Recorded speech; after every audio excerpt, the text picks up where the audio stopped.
शादी, मैरिज, विवाह ये एक ऐसा मोमेंट है, एक ऐसा ओकेज़न जहाँ सिर्फ और सिर्फ प्यार, एक अलग ही वाइब्स, एनर्जी मिलती है।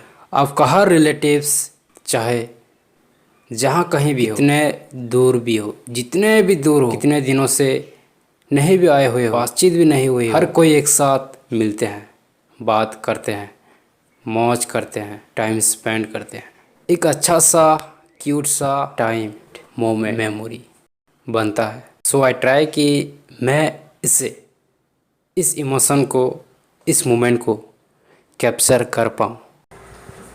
So this is the blog of wedding of आपका भाई। क्या बोला तूने? नहीं, आई एम जस्ट किडिंग। ये जो वेडिंग ब्लॉग है ये हमारा नहीं बल्कि हमारे बिग ब्रो यानी कि हमारे बड़े भैया। अगर हमारे बड़े भैया हुए तो आपके भी बड़े भैया हुए।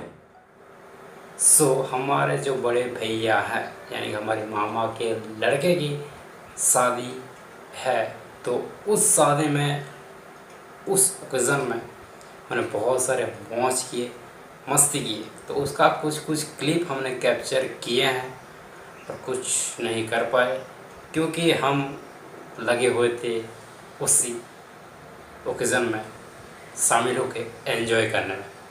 लेकिन कुछ क्लिप हम लोगों ने कैप्चर किए हैं, तो उसे चलिए देखते हैं और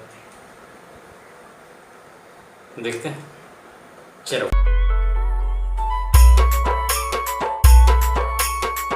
तो कहानी शुरू होने से पहले हम यानी कि मैं और चीनू, इस कहानी की शुरुआत होने से पहले दिन, इस कहानी की शुरुआत होने से पहले दिन हम जाते हैं क्योंकि हमारे मामा के लड़के का जो पुराना घर है उन्होंने एक नए घर में शिफ्ट हो चुके हैं। तो नया घर जो है हमने देखा नहीं है, तो हम चले जाते हैं किसी और ही रास्ते की तरफ जहाँ सिर्फ और सिर्फ अंधेरा छाया हुआ था।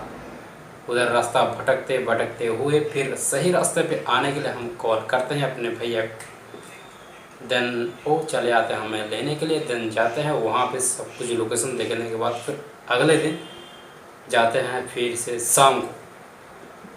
और उस दिन उतना कुछ हमने कैप्चर तो नहीं कर पाए। उस दिन बस गए और कुछ लाइट वगैरह लगवाना था तो हमने उसे लगवा ली। और लगाने के बाद वहीं से लौटते लौटते हमको हो गया करीबन 9 से ऊपर हो चुका था। 9:30 या फिर 10 के बीच हम उसके आसपास ही लौट चुके थे क्योंकि वहाँ से आने के बाद फिर एक और पार्टी था हमारे इधर, यानी आपके भाई के सर में एक और पार्टी था, तो वहाँ उससे हमने अटेंड किया। उसके बाद नेक्स्ट दिन हम गए। नेक्स्ट दिन यानी कि जो सामाजिक ओकेज़न होता है उसका पार्टी था, तो वो भी हम गए करीबन 12 बजे के आसपास। मैं, चीनू और हमारे एक और ब्रुकुर विकास, हम तीनों गए और पापा भी गए थे, मम्मी, हम सारे के सारे जितने भी थे हमारे फैमिली मेम्बर हर कोई गए थे और उस दिन रात को थोड़ा बहुत हंसी मजाक हुआ, तो आप पहले देख लो।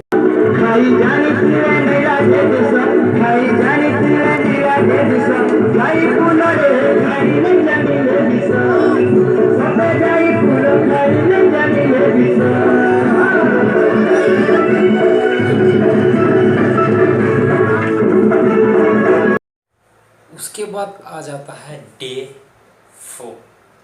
डे 4 को था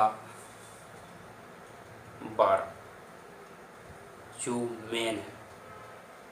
इसके अलावा तो सब कुछ फीकी है, एकदम फीका पड़ जाता है। Hey guys, good morning. अभी यानी कि 6:41 यानी कि 7 बजने वाला है 10-20 मिनट बाद। और कल हम गए थे, यानी कि अभी जो चल रहा है हमारे भैया का शादी यानी कि मामा के लड़के का शादी, तो उसमें बिजी थे। आज उनका बारात है, बारात में भी जाने वाले हैं 10 या फिर 11 के बीच में, 10-11 के आसपास निकलेंगे। बारात है वो भी अपने बड़े भैया की, और हम हैं और हमारा डीजे सेटअप है।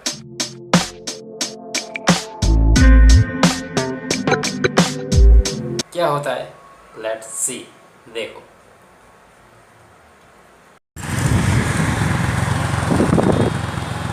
दोस्तों अभी हम निकल चुके हैं यहाँ पे बाराती के लिए।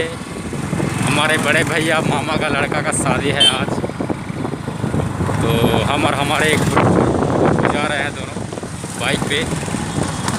और छोटा सा एक काम है, रेलवे स्टेशन पे एक टिकट काटना है, वही काटने के बाद फिर आएगा भी आपको दिखा दें।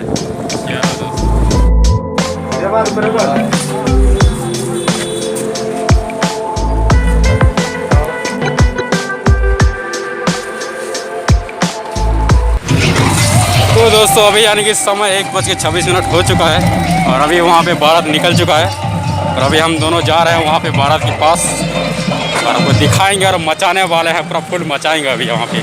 ठीक है, चलो फिर आगे की ओर।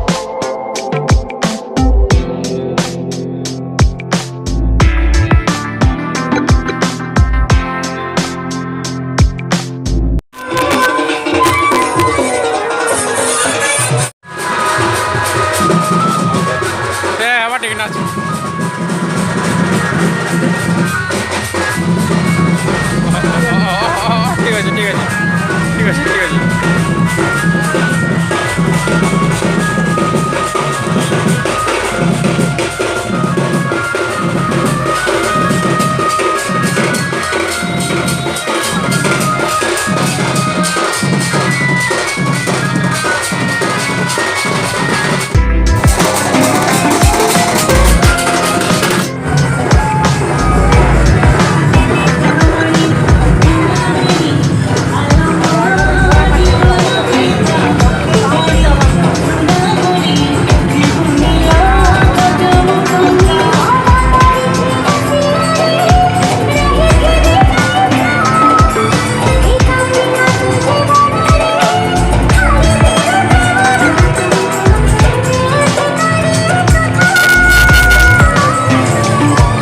अभी समय यानी कि 3:30 बज चुका है और अभी हम लोगों ने यहाँ पे खाना पीना सब कुछ ख़त्म कर चुका है। प्रोसेसन भी ख़त्म हो चुका है। अभी वहाँ पे चल रहा है हमारे भैया का उधर क्या बोलते हैं, उधर रीति रिवाज सब कुछ चल रहा है। तो ख़त्म होते होते शाम 6 बज जाएगा। अभी रेलवे स्टेशन में एक काम है, उस काम ख़त्म करने के बाद फिर हम घर को बैक करने वाले हैं। तो अभी फ़िलहाल हम स्टेशन पे हैं क्योंकि अभी जो 20 तारीख जाने वाला है कटक, उसका टिकट रिजर्वेशन करने लाए हुए हैं। तो अभी फ़िलहाल बंद है, 4 बजे खुलने वाला है, वही रिजर्वेशन होने के बाद फिर बैक टू होम। 4 तो बज चुका है, अभी जाके देखते हैं कि वहाँ पे अभी हो पाता है कि नहीं। चलो।